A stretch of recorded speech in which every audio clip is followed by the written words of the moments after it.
A few weeks ago we spoke to the Irish Socialist MEP Paul Murphy. He was on one of the 15 boats that left from Europe last week to try to get to Gaza with humanitarian aid. He's standing right here beside me, which means that his mission was unsuccessful. Out of the 15 boats, there's just one left in international waters. Let's hear it from the horse's mouth himself. Tell me, what happened? There was a sabotage or something, you said? There was two of the boats, including the Irish boat and a Greek and Scandinavian boat, were sabotaged, the exact same type of sabotage, with their propeller shafts being damaged. The result was that the Irish ship was out of action for a period of a month. I feel, and we feel, it's very likely that it was the Israeli state that was behind this action.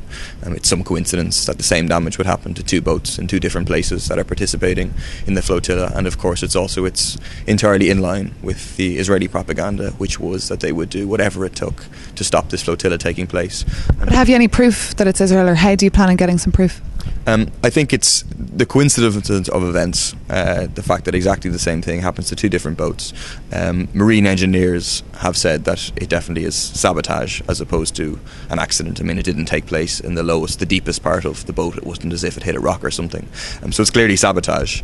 It suits Israel. I mean, who profits from this sabotage? I don't think there's anybody else who does profit except for Israel. And what I would call, if Israel denies it, and they've been repeatedly giving mixed messages about whether they even deny that they did it, I'd call on the Israeli state to condemn the sabotage, which I think they simply won't do because they've welcomed it, in fact. And you've sent a letter to Barroso and Catherine Ashton. Have you got a response? And if not, do you expect a response? Because they didn't support you before you left. So what are you expecting to hear from them? I think it's essential that there is a response. What has happened?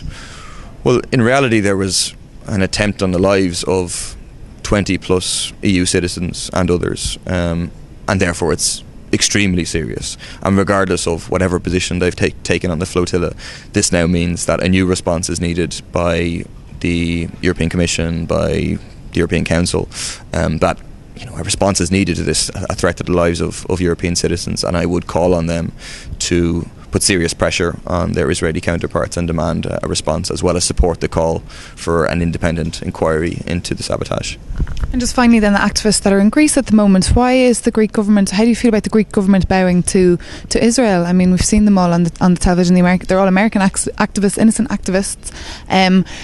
Papandreou said, give me all the humanitarian, I'll take it to Israel myself. How do people react to that, and how do you, as an activist, someone who's been on the boat, react to that? Yeah, I don't react well to that. What's happened now is that Greece is enforcing the Israeli blockade on Gaza, and that blockade has now been extended into the Mediterranean, into Greek ports.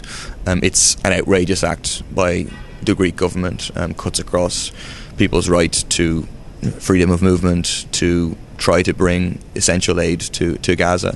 And the offer to bring aid by the Greek government, well, it's not a serious offer, it's not a serious attempt at a compromise, because the point of the flotilla is to break the blockade of Gaza, which that wouldn't be doing. The point being that the people of Gaza have a right to the full use of their airports, their seaports and their land ports, and shouldn't be reliant upon goods having to go through the Israeli state, and the Israeli state having a right to say, well, yes, you can have these, but you can't have these. Okay, thank you very much, Paul Murphy. Thanks a lot.